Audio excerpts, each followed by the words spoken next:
Start that. You got it. Welcome back. Yo, welcome back. Yo! Are we live? Are we live? Technically. Yo, chat, is this real? Are we real? Okay.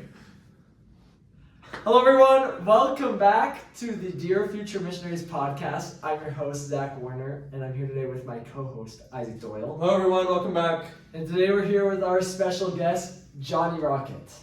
Johnny Rockett, tell us a little bit about yourself, man. I'm Johnny Rockett. I'm from Atlanta, Georgia.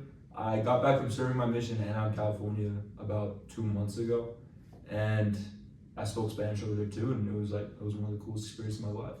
That's awesome. Yeah, We're excited to hear about it. Zach and I met Johnny our freshman year at BYU before our missions. Relationships are made, right? Yeah, now we're regrouping. Yeah, So we're we're super back. excited. I mean, I was thinking of sharing this. I'm gonna just say it real quick. Johnny Rockett has an awesome name, as you can hear. And when he was a legend at our freshman year at BYU, and I remember someone said, "Yo, have you met Johnny Rockett yet?" And I said, "No way, that's a real person." I told you this the other day. And then I went out in the B9 basketball court, and sure enough, I was talking to There him. it Like, was. I was like, "What's your name, man?" You're like, "Johnny," and I'm like, "Is your last name Rockett?" In the And you're flesh. like, "Yeah." I'm like, "Johnny Rockett in the flesh." So pretty awesome. Put stuff. my name in like all caps in the title. Johnny It's gonna be the most Rockett. views ever. Well, Johnny, it's good to have you on. Yeah, you too, Isaac. Tell us about Anaheim. A little bit about your mission, experiences. All right, so Anaheim, California, it's a pretty special mission, best mission in the world. That's what people call it. Yeah. It's like the smallest mission in the world, second only to like the Temple Square missions and stuff like that. Wow, that's crazy actually. Yeah. So it was they kind of did things a little bit differently over there. In other missions, they do like the district kind of councils and stuff like that, the zone councils, a little bit differently than we did. Every week we did zone council, where we just gather as a whole zone every single week instead of like district. So like a group of 20, 25 missionaries. Yeah, and then we did zone conference like 2 times the transfer. And at the beginning of mission, that was when the whole mission congregated to one church, and we did the conference just with everybody. But then halfway through, they changed it to like only half the mission. So we got to see everybody a lot. That's awesome. Yeah. Like, help me put it in perspective. How big was like an average area in your mission? An average area, the Spanish areas, you could probably like drive across it in like 15 minutes. Dang. With like traffic, California traffic. That's crazy. Well, that's crazy. Yeah, California traffic too. Dang, bro. And then the English areas, a couple of them I went to were like probably like 3 blocks. Wow. And then they'd be there for like a good 3 months or something, just like. So is it just super densely populated too? Is that? Yeah. It's pretty cool. It's wild. I bet you got to know like everyone and their dog. Yeah. That's so awesome. That's so crazy. Well, cool, dude. Tell us a little bit about like how's the church there? The church it's pretty awesome. They, of course, like probably with everybody else that came on this podcast, I got there like right after COVID. And the big problem that they were facing was like a ton of people just like left the church, and we kind of like had that task to go find them and get them back. We'd have like an area book with like 800 members in it, and then only like 60 of them would go to church and stuff. So there's just like a lot of just lost people in the wind that we had to go find, and yeah, it was crazy. That sounds pretty crazy. And the other thing about my mission is like in America, in the U.S., there's probably like I think there's 3 Spanish states, and our mission had one of them. Wow. So it was pretty high. A whole stake of only Spanish wards. Wow. Dude, Yeah. that's pretty awesome. I'm just curious because we did have someone on the podcast that told us, can't remember who, a little bit about like, Braden, activating people as they were like finding people, and I kind of have an idea of how that was like because that's how it was in my mission too. But I remember thinking in El Salvador, I was like, dang, I bet in the United States like it's awesome because like they have it in the map like who lives where because we did not have that. It was like For real. past the pharmacy to the person's house. And I was like, where are you talking about? That's crazy. But did you guys have it like pretty well documented where everyone lived and Would you just go visit them? Yeah, kind of. Yeah, like the member dots that have like their address and stuff, or like the address that they have updated in the app. So a lot of the times you would go to like these dots that are kind of just there and have been there for a long time, and the people just don't live there anymore, or the address just isn't even there, it's like completely wrong, or just says something random, probably like yours. Yeah. But a lot of times they did live there, but they were just like nah. Yeah. How was reception from members, but also just people that you were trying to find and teach? It was pretty good. Yeah. There was a super large Hispanic population down there in Santa Ana, which was like that was like what the state was called, you know? Yeah. And it was basically like, it was just straight Mexico. So like, it'd be hard to find anybody that speak English down there most of the time, unless they're like a teenager or something going to school. Yeah.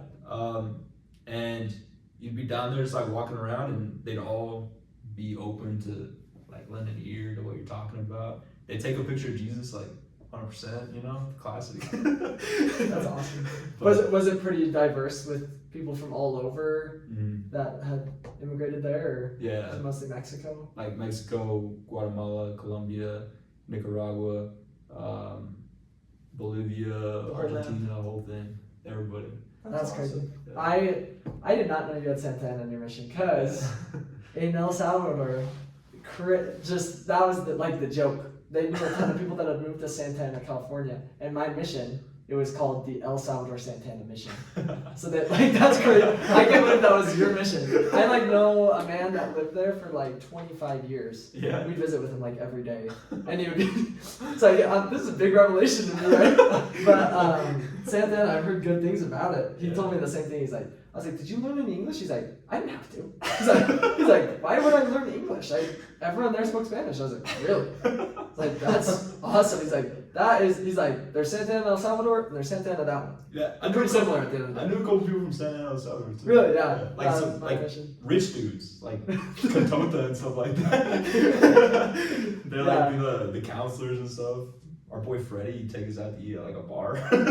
But I mean, he was sweet. He was awesome. He loved Santa Ana. Man, when this is done, we're gonna have to play the Did You Know You game, because there's no way. okay, we'll talk about that. That's crazy. That's sweet. How was the act of finding people? Did you do it in pretty diverse ways, or? Yeah, when I first got into the mission, it was kind of different from the way I ended it. I got there and it was like the whole COVID thing, you know.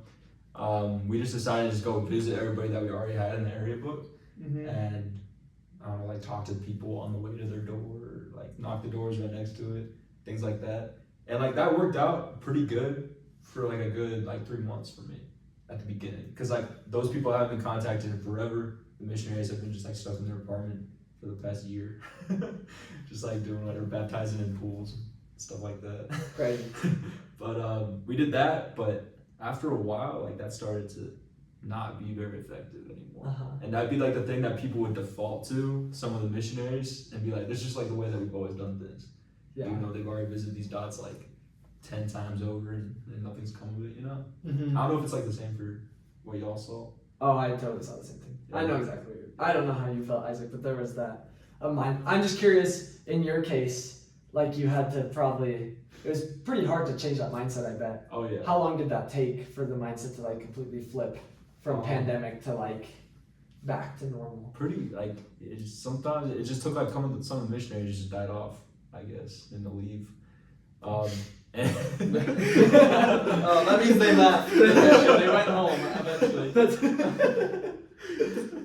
But then we got a new mission president, President Galtero from the Philippines, my boy. Cool.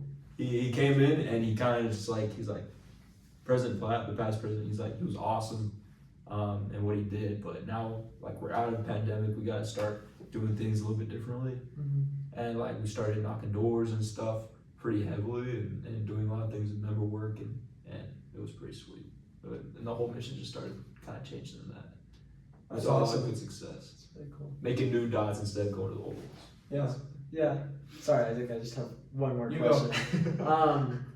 Maybe it's not a specific one, but what were some of the miracles you saw as you started knocking doors and doing stuff like that? Oh man, it's everybody started doing it as like a group effort. Even like the YSA people, when like the college campuses were closed or whatever, they'd have nothing else to do. So like, all right, let's just go knock some doors.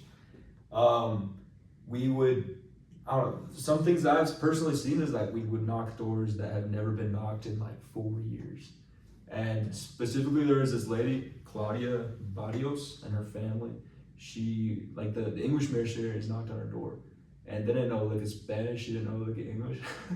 So they're talking to her in like this 7th grade, 6th grade Spanish that they knew. Spanish. And it worked. Oh wow. Yeah, and she's like, all right, yeah, send them over. We got the meter, and she's like, yeah, I like the day before I've been having trouble with my kids, and like I was just praying for God to like send me some help.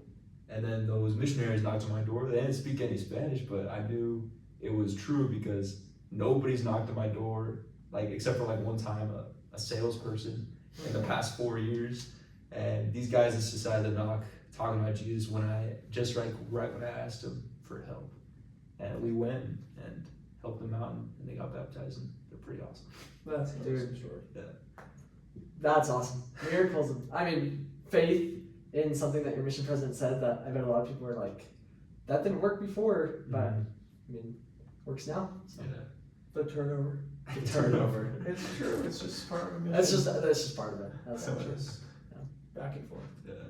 How about talk a little bit about the culture? Talk to us about the culture. Things you hate. I don't know what else. Anything you'd add to that? Like the missionary Yeah. culture. No. Like culture Oh, the of Spanish. the area. Oh, Anaheim, Santa Ana culture. The things you hate about the Spanish. No, like mission, like the culture of the area and things you liked, what you enjoyed, food. The place was like, I loved it over there. Yeah. They got like the classic taco trucks and stuff on every street. The eloteros walking around with their corn, Good. with the cheese and the butter and stuff, and the tahini. And, I love the local. yeah. We called it that. It's so good. And then like you'd go to another part of the mission, and it'd be like it's like this place called Little Saigon. A whole town of like Vietnamese people, and like they're Okay. like the biggest settlement of Vietnamese people in like the U.S. And you go there and like, oh shoot, where'd all the Spanish people go? It's just like straight pho, Holic pho, 94 pho. That's so good though, actually. It is good. It's so. No, it is good. And then you like go to Compton, you go to Long Beach, you'd be like hanging out on the streets with all these like really awesome, humble people, like Tongans, Polynesians, African Americans, some crazy homeless people, but I mean it's the best. Dude, that sounds like you had a mix of everything then. Yeah, That's good. I loved it. It was, I mean, happiest place on earth, man. Did you serve like some Spanish areas and then some English? I think all the Spanish missionaries that are called to our mission never like would speak English, like being in the English area, unless it was like something really weird, something out of the ordinary. Except for like one area that I got called to actually on Catalina Island. That place, they'd send Spanish missionaries over there. And You served on Catalina. Oh, that's super. Dude, you sent the coolest pictures I've ever seen. I was just looking at them and I was like, oh my gosh, that is beautiful. I can't believe you're just living there. That's amazing. yeah, So it was cool. wild. It was like Christmas or something, and like I think it was the day after Christmas Day. They sent out the transfer form. I'm like, oh shoot, I'm going to Catalina and like whenever they send you there, you know you're going for 6 months. Really? Yeah, and I was there with my companion for 6 months. With the same companion? With 2 different ones. 2 different ones. Because they would like revolve it. That like every 3 months. Mhm. That makes sense. That's awesome. But even over there it was like 70% Hispanic people, That's cool. and yeah, it was pretty hard. That's way Just awesome. like a lot of stuff. How were the living conditions in the places that you were at? The apartments, they would all be like apartments. There was never houses or anything, and it would always just be like you and your companion. You wouldn't share it with any other companionship. But they were pretty nice. That's I good. can't complain. They got carpet. Oh yeah, That's all you need. That's all you need. No, Europe doesn't. Europe doesn't do really do carpet. carpet, right? It's like that. I don't think I could survive my mission without some carpet time, man. Just like laying on the carpet was That does sound nice. calm study on the ground. Like, Oh man, That's it was so big. funny. It was a game changer. That's good though. Lots of nice places. There was, I mean, like you get cockroaches, you Yeah. get the classic, but it was fine. I feel like that's everywhere. Yeah. Even You if sometimes have like a washer and a dryer. I mean, Wow, sometimes. that's cool. Mm. I don't really know. Weather always pretty hot there, I imagine. Didn't have to dress for the cold. Did you pack well? I did. Good. I packed like only short sleeve and collar. That's all I need. That's all you can do. That's good to know. Yeah. See, I had the long opposite sleeves. that I wish I would have brought more long sleeves in my You were mission. kind of cold. I wasn't cold, just it was kind of like a thing to have long sleeves and It like powerful like. and it was sometimes you give shirts away. Oh, yeah. So But like. I wish I brought more. But anyways, that's a whole other thing. So was there anything that you didn't pack though that you're like, dang, I wish I would have packed that? I'd probably definitely the pants was a big problem for sure. Like in what sense? Like they'd be gone. Like they'd be pink or Pack something. more pants. Pack more pants. Get the Yeah. backups. You can never go wrong with like extra cheese. Would they? Yeah, that's actually. Would they just get like sun Yeah, they get some bleached? Is that the word? Yeah. They like rip, just like a bunch of stuff. Did you get the rips on the back from like sitting on the ground so much? I got them. Maybe just me. I don't know. Yeah. I think My so. bad. I think that El was Salvador. I don't know. That's good to know though. And And yeah, crazy missions. it was sweet. Well, Johnny, as we always do, we'd like to hear one of your favorite mission experiences that you had. One of your favorite stories. Can you tell it for us? Oh yeah, I got you. I actually got two. Go for I it. got like a funny one. I got a good one. Oh, Is that perfect. alright? Start with the funny one. How about that? Alright. So, on like Catalina, they said like I went to California and they were like talking about like drought and stuff, right? Uh-huh. And the place, like they were like saving water and all that junk. I get to Catalina in January, and that place gets like double the average rainfall for California, like in 1 month. Oh, Average yearly rainfall for California in 1 month that year, and in Yeah. that apartment, like it was like storming outside. We're like, oh man, that's crazy. And then we went to sleep. I wake up, my companion's like crawling on my bed. I was like, bro, what are you doing? Wait, what's going on? He's like, Elder, yo, there's like, and I like look down. The ground's like all shiny. oh man. This apartment sucked. It was like two rooms. The ceiling like touched our head, and the ground was concrete. And so we looked down, and there's like 2 inches of water. Oh, Oh shoot! We get up. We like our first It just strat. flooded. It just flooded. It came from the walls. It came from the bottom of the walls. Dude. It was horrible. The first strat was we got the vacuum out. The vacuum. The vacuum. We Oh started man, that's a sucking new it. one. I've never heard of that. We sucked up the water. We used the broom one time on one of those. The vacuum. I'm bag getting is to really- that. Okay, my bad. Yeah. It like sucked up the water. We dump it out, and then it like blew up. Well, yeah. I don't think so. But it worked. It worked pretty good for like what it was worth.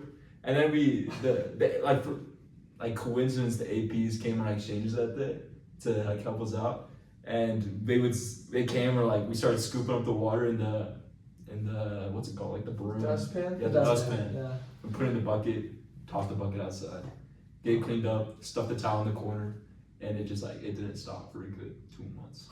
2 months? Or like 1 month. That's what it felt like.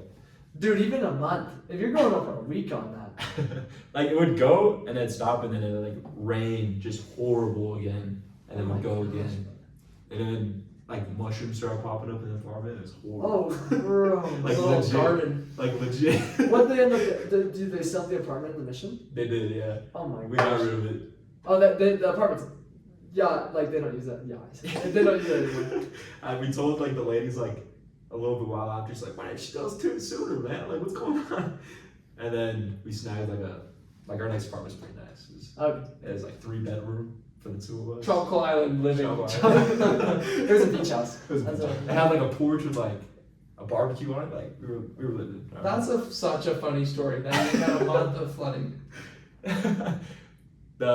the house was in a strong spirit over there, man. It was great. Dude, that is a perfect transition to the next story that we'd love to hear. All right, next story. It was like the beginning of my mission, first transfer.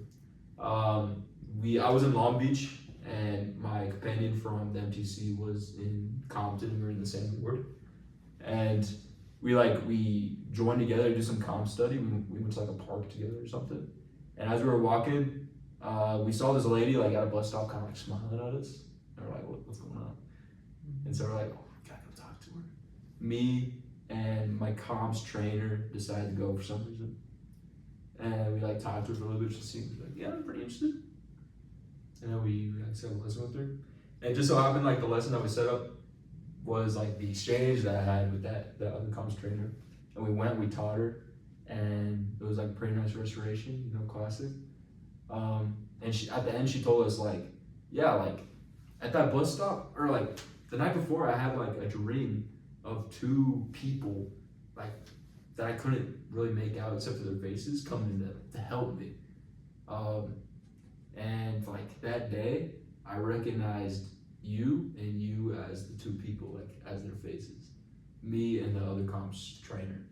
So it was like kind of whack that we were the ones that decided to go talk to her, and we were the ones that like taught her at that moment. And it was kind of wild after having like that amazing lesson, and she like just accepted everything super well. Like I think like a month or two later, she got baptized, and she just like asked me to do it for no reason, and it was wild. And she works in the nursery now and stuff, and she's just like the best lady ever. Yeah. That's awesome. There's just like people selected, like God just makes people ready for you just to walk in your path, stuff like that. That's awesome. That's so awesome. I'm just curious, how long ago was that happened? I was at the like very beginning. That was first man. transfer. That's the best, because I mean, you like Super 2 years, you get to see Mm-hmm. their entire journey. That's such a cool story. That's so amazing. It's a good reminder that God, like you said, God's like preparing people. Mm-hmm. So, yeah, that's amazing. Thank you so much for sharing that, and for the funny story. And I guess to wrap up, what is one piece of advice that you would give to prospective missionaries? Kind of like going along with that last story. There's people that God puts in your path, and He's always going to do that. Like when you're having faith in Him, when you're working hard. And there was like a time in my mission, like on the island actually, where I was fed up. Yeah. Like the Catholics were everywhere, man. They took the island by storm. And I was like, What month where did you start getting fed up? that was like probably like month 3. I just curious how much longer you had. Yeah. And I was like memorizing scriptures from the New Testament. You know how it is. I was just like trying to bash people back because they're bashing me. But I kind of like started to realize that isn't what's gonna make people like come to the gospel.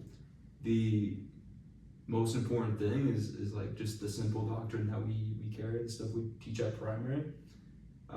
Teaching lessons as simply as possible, and just having the Spirit with us as we do that, it's gonna bring it to their hearts. It doesn't matter how many scriptures we throw at the person, how much we prove it to them, how many solid facts or evidence that we have. Like if we don't have the Spirit with us, then it's not gonna work. And if we do, just teaching what we know and what we love, it's gonna work. It's gonna go to their hearts. They're gonna get converted, and they're gonna love it.